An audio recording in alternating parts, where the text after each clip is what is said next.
Imagine getting like exactly 4 hours notice that your entire country is shutting down, and your only way home is to walk hundreds of miles. Yeah, that wasn't a movie plot. That was reality for millions in India back in 2020. Welcome to the deep dive, by the way. Right, welcome. So today, for you, the listener, our mission is to unpack a really comprehensive analysis of India's disruption-led governance.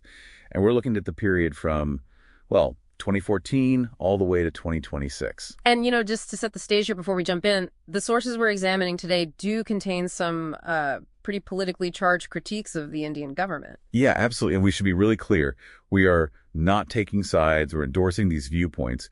We're strictly and impartially just conveying the ideas presented in the text so you can understand the arguments for yourself. Exactly. And the central theme they present is this concept called reciprocal fragility. Right, which basically means a dynamic where a government pushes these massive top-down reforms onto a really vulnerable informal economy. Yeah, and as a result, the whole system just breaks down. I actually picture it like upgrading your computer to this massive, heavy, new operating system overnight. But you don't even check if your old hardware can survive the installation. Right, you just crash the machine. Exactly.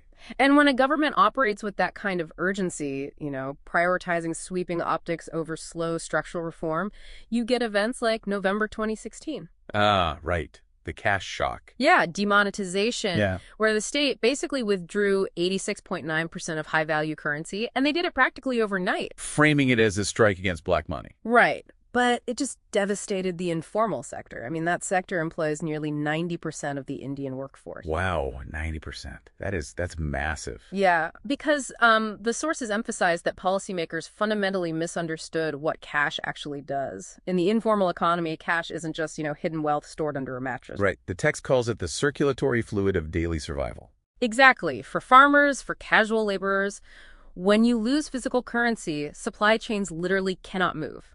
You suddenly drain that fluid and the economy just seizes up. Agriculture pauses, wages can't be paid. Yeah, and the text argues this pattern of acting swiftly without accounting for the vulnerable wasn't just a one-off mistake. It became the exact blueprint for handling future national emergencies. Okay, wait, I have to stop you there for a second. Let me push back on the text, because the next major event they cover is the 2020 lockdown. Right.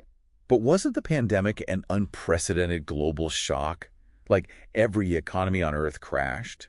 Can we really blame that resulting economic fallout strictly on domestic Indian governance? Well, it's a completely fair question, and the text clarifies that, yes, the virus was absolutely an external shock, but the response was completely domestic. Okay. They point to that mere 4-hour notice before implementing the lockdown. I mean, that is a massive planning void for a nation of over 1 billion people. A planning void. Yeah, 4 hours isn't enough time to do anything, really. No, and that void stranded informal workers. Overnight, without wages or transport, it triggered this traumatic walking exodus of 11.4 million migrants trying to get back to their home villages. Wow. And the structural damage from that was huge, right? The text says it knocked 32 million Indians out of the middle class. Yeah, 32 million. And, that lack of sustained structural planning doesn't just happen during sudden overnight shocks. Right. The sources show it extending into the long-term daily survival of citizens, too. Yeah. Especially when you look at the 2026 LPG paradox. Oh, the cooking gas situation. Yeah. So the government pushed to provide 100 million LPG connections to poor households, which sounds amazing. It sounds like a huge win on paper. But then the text explains that 84.6% of those households still use dangerous solid fuels. Yeah, like firewood. Yeah. Because the monthly refills are completely unaffordable. It's like being gifted a shiny new smartphone, but you can't afford the monthly data plan. That is a perfect analogy. You're still totally disconnected. And this localized issue compounded into a massive geopolitical vulnerability.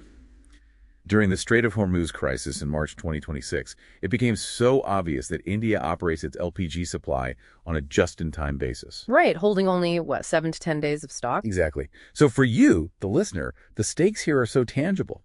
A shipping delay halfway across the world doesn't just mean a delayed package. It means millions of households literally cannot cook dinner. Yeah.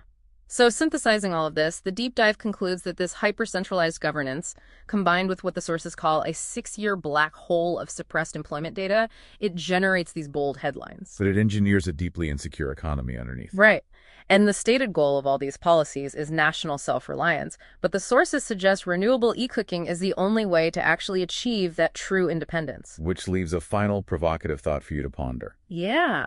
How can a governance model that is so addicted to top-down, overnight disruptions successfully manage the slow, decentralized patience required for a green energy transition? It's a great question. You can't just install new software that short-circuits the hardware. Exactly. Definitely something to think about.